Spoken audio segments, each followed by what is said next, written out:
Here's some iron. It's a powdered form known as iron filings. Iron is a type of matter known as a substance. Here's some sulfur, also a substance. If we take the iron and stir it together with the sulfur, we get a mixture. Mixtures are distinct from substances in that they can be separated by a physical process. Here we see the iron is relatively easily separated from the sulfur by use of a magnet. This is a physical process because no chemical reaction was necessary. We didn't need to break or form any chemical bonds. Let's now go back and leave the mixture of iron and sulfur as it was, and put it in a test tube and bring a Bunsen burner and heat the mixture. After several minutes, we notice some pretty dramatic changes. Colors change, some gas is produced, the iron-sulfur mixture now looks black. What's happened is the iron and sulfur have formed new bonds at the atomic level and are no longer a mixture, but now together make a new substance, iron sulfide. Once the iron sulfide is removed from the test tube, it looks like this. And one clue we have that it's no longer a mixture is the iron can no longer be separated from the sulfur by a magnet. Notice no particles jumping up to the magnet like before. Let's go back to the beginning. Matter is anything that has mass and takes up space. That may seem like it encompasses everything, but not quite. Heat is not matter. Light is not matter. If you're having the thought right now, how could I possibly be expected to handle school on a day like this? That thought is not matter. What is matter is iron, sulfur, iron sulfide, iron and sulfur mixed, wood, water, air, and so on. We generally break matter down into two parts. Most of what we know in our world is a mixture. As we mentioned already, mixtures can be decomposed into component parts by a physical process. This is why the iron-sulfur mixture could be separated with a magnet. Mixtures contain two or more substances. So the other main category of matter is a substance. A substance cannot be decomposed into its component parts by a physical process. That's why when we held a magnet next to the iron sulfide, it couldn't pull the iron away from the sulfur. There are two types of substances. Iron and sulfur were each examples of elements. The simplest way to know you have an element is if you're dealing with just one of the symbols on the periodic table. Here's the element iron, the element sulfur, carbon, sodium, and so on. The other type of substance is known as a compound. Compounds contain two or more elements. Iron sulfide was an example of a compound because it contained two elements, iron and sulfur. Water is a compound with hydrogen and oxygen. Sugar is a compound comprised of carbon, hydrogen, and oxygen.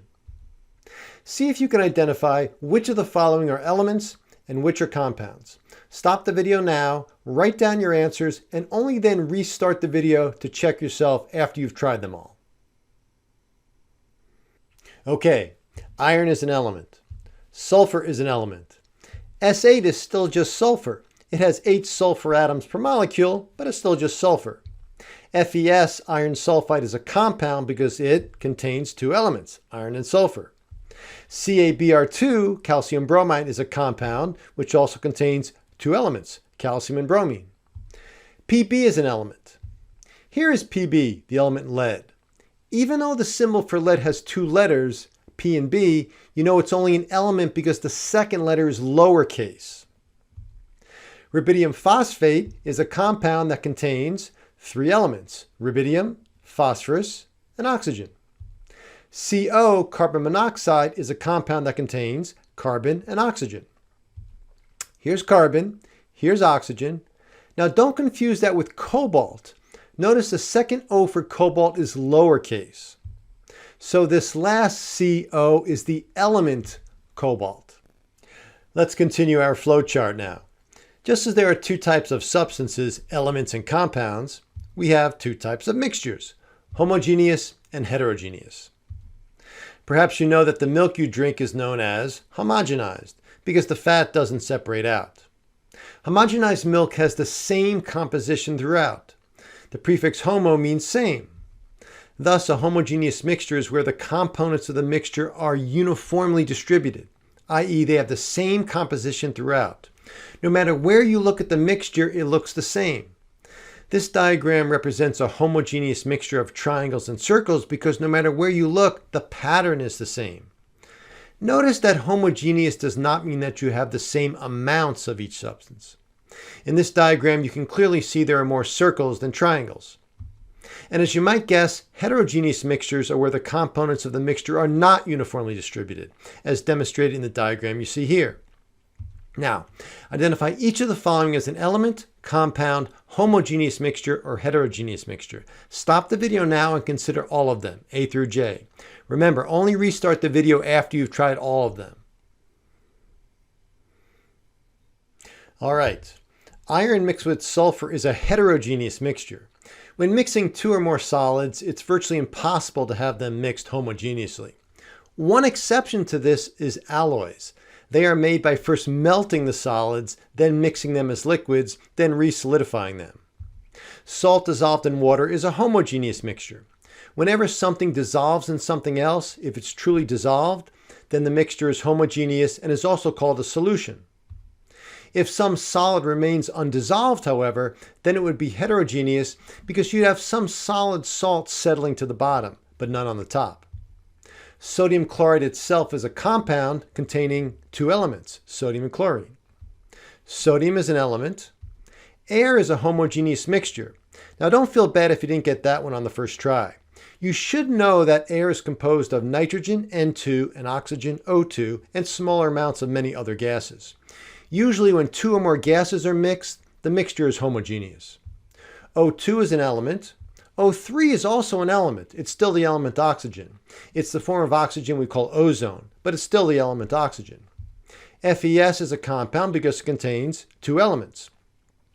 Finally, Fe2SO43 is also a compound. It contains three elements, iron, sulfur, and oxygen. Now on this page, the question is similar, but now you'll have to consider how particles look at the submicroscopic level. You should know that each sphere you see represents an atom, and the different colors represent atoms of different elements. So this would be an atom of one element, and this would be an atom of another element. Okay, identify each of the following as an element, compound, or mixture. Stop the video now. The first one is an element. Perhaps it could represent O2. Each of the particles, like this one and this one, represents two oxygen atoms chemically bonded to each other. Each of these two atom particles is called a molecule, by the way. This is also an element, such as helium.